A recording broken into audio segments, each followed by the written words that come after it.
Welcome to this explainer. Today, we're diving straight into something absolutely fascinating, the mechanics of subjective telepathy.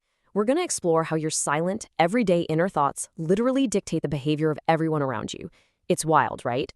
We're looking at some profound source material that completely flips the script on how we interact with the world.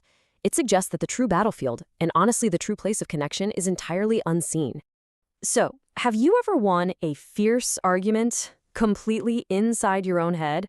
Come on, we've all done it. You're in the shower, or maybe stuck in traffic, pacing around in your mind, delivering the absolute perfect comeback, and just completely dismantling the other person's points. It feels pretty good in the moment. But what if those mental battles aren't actually as private or as harmless as you think? What if you're actually setting the stage for real-world conflict without even realizing it? Let's dive right into this concept of inner speech. The source material points to this as the actual, literal creative force that is constantly writing the script of your life. It isn't just, a harmless byproduct of a busy day. It's that perpetual mental conversation you're always having with yourself. According to the text we're looking at, this inner dialogue is the unseen cause of future physical events. Basically, every silent conversation you have is planting seeds for your future experiences. To really wrap our heads around the depth of this, we're looking at the teachings of Neville Goddard. He taught that your world is, quite simply, your consciousness objectified. What does that mean? It means what you inwardly assume about someone inevitably dictates their outward behavior toward you. You literally cannot change the outside world just by moving pieces around on a chessboard. You've got to change the impression inside first. Your assumptions, your deepest beliefs, and those silent mental conversations, they are constantly outpicturing themselves right into your physical environment. In his works, Goddard breaks down this incredibly profound psychological mechanism called subjective telepathy. Now, this reveals how human minds are constantly communicating with each other completely invisibly. I know, we usually think of telepathy as total sci-fi stuff, right? But the source material frames it as a fundamental law of consciousness. You are perpetually broadcasting your unvoiced beliefs. And the crazy part? The people in your life are perpetually receiving them, completely unaware that their behavior is being heavily influenced by your silent transmissions. Okay, let's walk through the exact mechanics of how this subjective telepathy actually works. First, your conscious mind creates a premise or an assumption. Then, through your feelings, you essentially drop that idea down into your subconscious mind.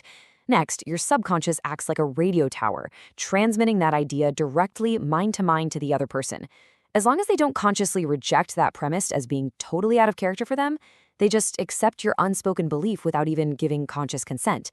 And then, that accepted belief automatically begins to influence their physical behavior toward you. Which brings us to a quote that brilliantly illustrates the real danger of unchecked thoughts. Quote, "A mental argument with the subjective image of another is the surest way to pray for an argument." Think about that for a second. When you secretly argue with someone in your mind, you are literally requesting to be offended when you actually see them in person.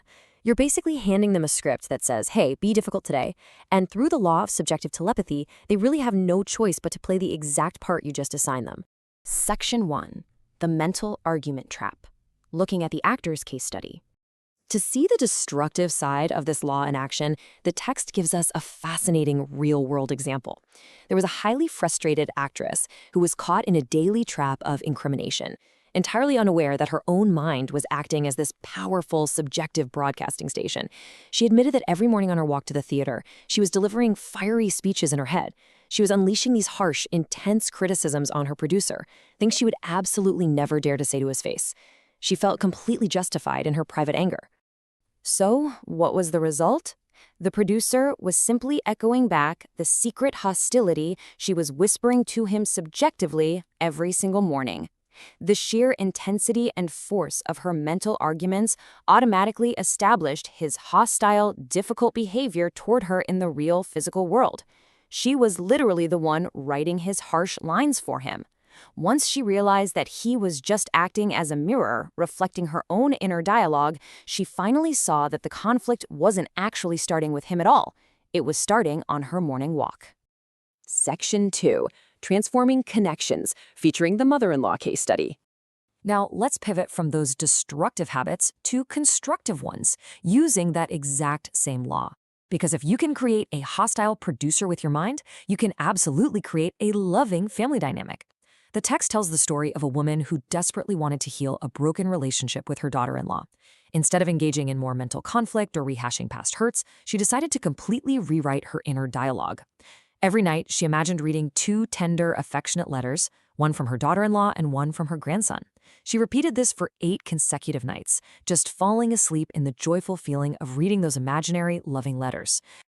And the result was absolutely astonishing.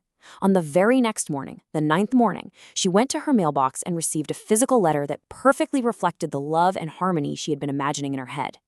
Her focused, loving, mental conversation completely transformed the relationship.